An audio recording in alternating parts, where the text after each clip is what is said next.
Hi viewers, welcome to our channel. ప్రస్తుతం మనతో పాటు భరద్వాజ్ గారు, సీనియర్ జర్నలిస్ట్, వారితో ఒకసారి మాట్లాడదాం. సార్ నమస్కారం సార్. నమస్తే. సార్, 'చావా' సినిమా హిందీలో రిలీజ్ అయ్యి బ్లాక్ బాస్టర్ హిట్ అవ్వడం, అక్కడ 500 క్రోర్స్ క్లబ్‌లో కూడా చేరినట్టుగా వార్తలైతే వినిపిస్తూ ఉన్నాయి సార్. అయితే ఈ సినిమాని అన్ని భాషల్లో రిలీజ్ చేయాలని చెప్పేసి ఎక్కువగా డిమాండ్స్ వినిపించాయి. ముఖ్యంగా తెలుగు నుంచి కూడా తెలుగులో వస్తే బాగుంటుంది అని చెప్పేసి కూడా చాలా డిమాండ్ వినిపించేసరికి ఇక్కడ గీతా ఆర్ట్స్ వాళ్ళు తీసుకొని దాన్ని తెలుగు డబ్ చేసి మరి రిలీజ్ చేస్తున్నారు. రేపే రిలీజ్‌కు సిద్ధంగా ఉంది సార్. అయితే ఈ నేపథ్యంలో ఒక ఇన్సిడెంట్ జరిగింది. సినిమాని తెలుగు వెర్షన్‌ని ఆపేయాలి, ఇక రిలీజ్ చేయకూడదు అని చెప్పేసి ఏపీ ముస్లిం ఫెడరేషన్ కమిటీ ప్రెసిడెంట్ ఎవరో కలెక్టర్‌కి అయితే వినతి పత్రం అందజేశారు సార్. ఇది ఇప్పుడు సోషల్ మీడియాలో వైరల్ అయిపోయింది. ఎందుకు దీన్ని ఆపే ప్రయత్నం చేస్తున్నారని చెప్పేసి కూడా వాపోతున్నారు చాలా మంది. మరి ఆగే అవకాశం ఏమన్నా ఉందంటారా? మరి దీని వెనుక మీ మీ ఒపీనియన్ ఏంటి సార్? అంటే ఆయన ఒక పిటిషన్ బాధ్యతగా ఇచ్చాడు. హ్మ్. ఆ పిటిషన్ మీద నిర్ణయం తీసుకోవాల్సింది ప్రభుత్వం. హ్మ్. ప్రభుత్వం ఎవరిని అడగాలి? సినిమాకి సంబంధించి సెన్సార్ వారిని అడగాలి. ఓకే. అయ్యా మీరు సర్టిఫై చేశారా ఇది? అంటే సర్టిఫై చేశాము.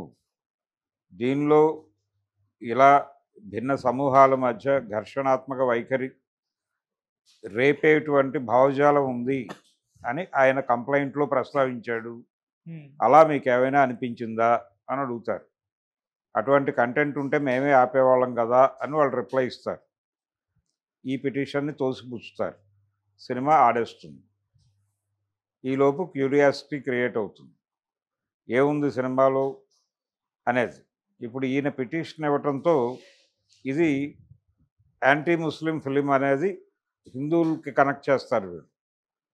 కనెక్ట్ చేయడం ద్వారా తీసుకెళ్ళి హడావిడి చేస్తారు. దీనికంటే కూడా ఇలా ప్రభుత్వాన్ని అభ్యర్థించడం, పిటిషన్ ఇవ్వటం అనేది నిరసన రూపంలో భాగంగా చేశారండి. హ్మ్.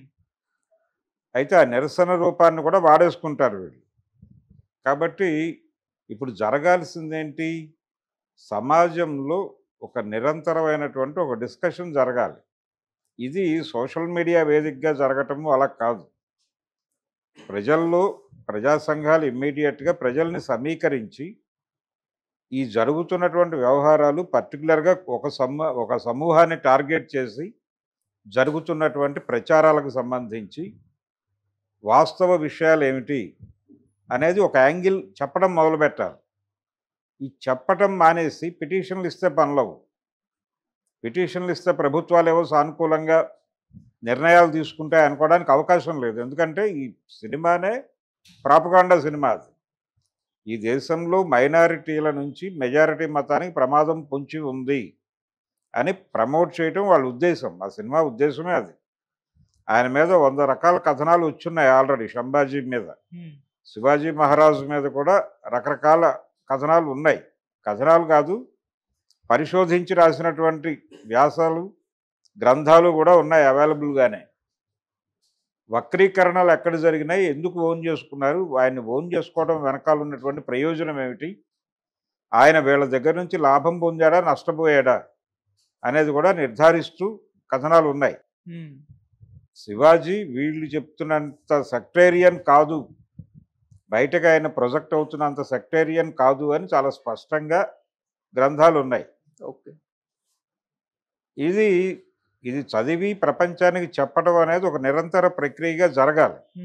శివాజీని వాళ్ళ చేతుల్లో నుంచి విముక్తుని చేయడానికి ఏం చేయాలనేది ఆలోచించాలి. జై భవానీ వీర శివాజీ అని అనేసరికి శివాజీ అనే పేరు వినిపించగానే అయ్యయ్యో ఇది మంది కాదు అనేటువంటి ఒక వాతావరణాన్ని సక్సెస్ఫుల్గా క్రియేట్ చేయగలిగారు వాళ్ళు. ఆ క్రియేషన్ని బద్దలు కొట్టాలి. ఆ క్రియేషన్ని బద్దలు కొట్టి హిందుత్వ అంటే ఏమిటి అనేది హిందూ సమాజానికి కూడా అర్థం చేయించాలి. హిందూ సమాజాన్ని బాగు చేసుకోవాల్సినటువంటి అవసరం ఉంది. అంటే తటస్థవాదులు అటు వెళ్ళిపోయారు. ఇంతకుముందు తటస్థవాదులు బలంగా ఉన్నప్పుడు మత సామరస్యం వర్ధిల్లింది. హిందూ మతంలో ఉన్నటువంటి తటస్థవాదులందరినీ వీళ్ళ లోపం వలన వాళ్ళు తీసుకెళ్ళిపోగలిగారు. ఈ లోపాన్ని అంగీకరించాలి. లౌకిక శక్తులు మనం ప్రాపర్గా వ్యవహరించకపోవడం వలన వీళ్ళందరూ అటు వెళ్ళిపోయారు అని వీళ్ళు ఆత్మవిమర్శ చేసుకుని ఆ న్యూట్రల్స్ని తిరిగి నిలబెట్టుకోవడానికి వాళ్ళలోకి వెళ్ళి ఈ విషయాలన్నీ రెగ్యులర్గా చెప్పాలి. అది చేయాల్సిన పని. పిటిషన్లు ఇవ్వడం కాదు ప్రభుత్వాలకి.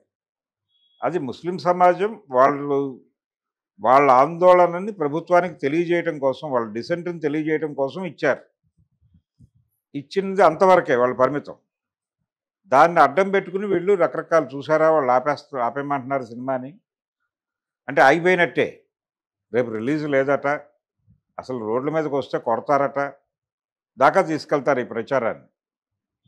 తీసుకెళ్ళి ఈ పిటిషన్ ఆధారంగా ఒక మూడ్ క్రియేట్ చేసి థియేటర్కి జనాలు వెళ్ళటం ఒకటే కాదు, మైనారిటీస్ చాలా ప్రమాదకరం అనే విషయాన్ని ప్రమోట్ చేయడానికి ఈ వార్తను విపరీతంగా వాడతారు వాళ్ళు. ఆ ప్రమాదం ఖచ్చితంగా ఉంది దీని నుంచి.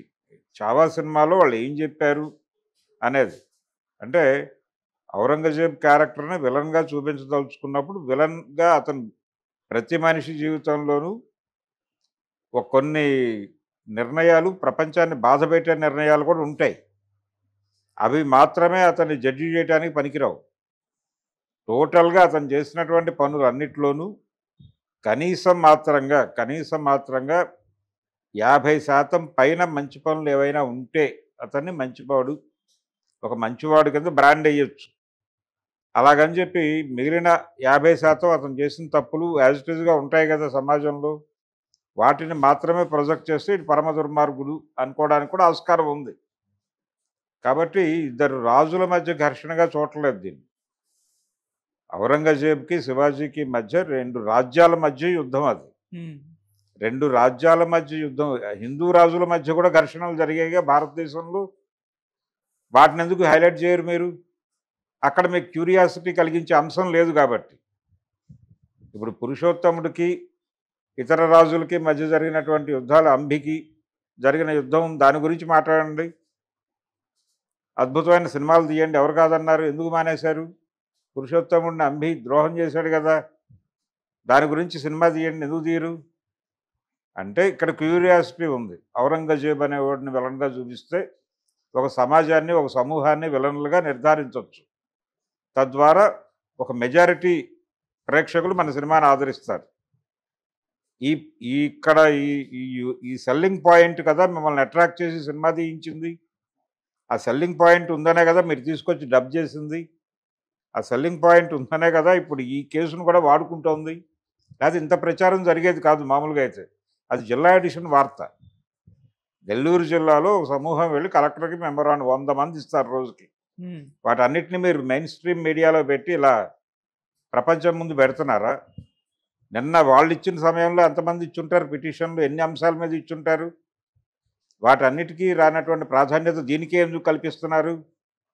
అంటే మీరు ఏం చెప్పదలుచుకున్నారు దీన్ని ప్రచారం చేయటం ద్వారా? చూసారా, వాళ్ళు సినిమాని ఆపేయమంటున్నారు సార్. ఇంకేంటండి, ఎప్పుడో కాదు ఇప్పుడు ఉన్నారు ఔరంగజేబులు అంటారు. అంటానికి అవకాశం ఉంది కదా, ఆల్రెడీ ప్రవచనాలు మొదలైపోయినాయి. అందుకని ఎక్కడ ఏ చర్య జరిగినా వీళ్ళు వాలిపోయి నానా గందరగోళం చేసే ప్రయత్నం చేస్తున్నారు.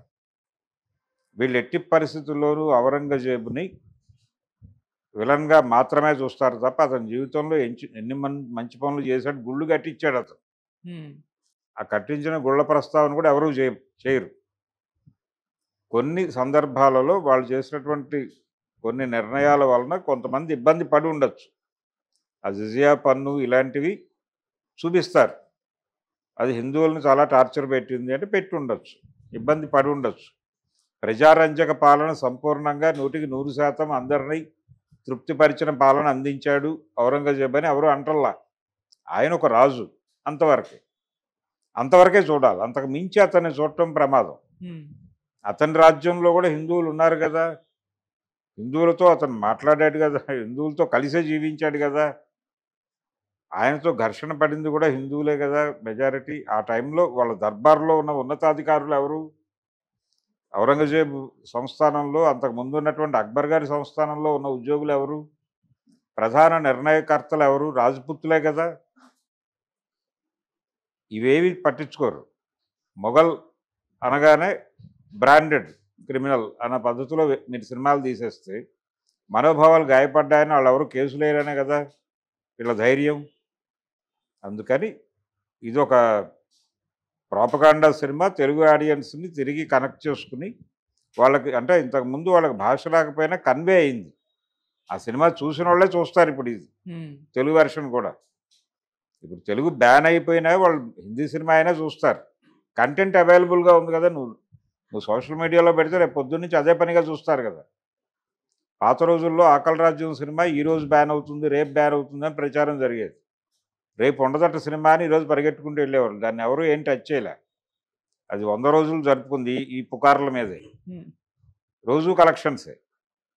రేపు బ్యాన్ అయిపోతుందట అనేది ఆ రోజున ఆ సినిమాకి నడిపించింది అందరిని. ఇలా ఈ బ్యాన్ టాక్ మీద హిట్లు అయిపోయిన సినిమాలు ఉన్నాయి కొన్ని.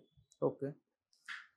ఆ కోవలోకి ఇప్పుడు దీన్ని తీసుకెళ్తున్నారు చావాని ఆపేయటానికి ముస్లింలు అక్కడ పిటిషన్ ఇచ్చారంట. వీళ్ళు సినిమా థియేటర్లోకి వచ్చి దాడులు చేసి చంపేస్తే ఎండి పరిస్థితి.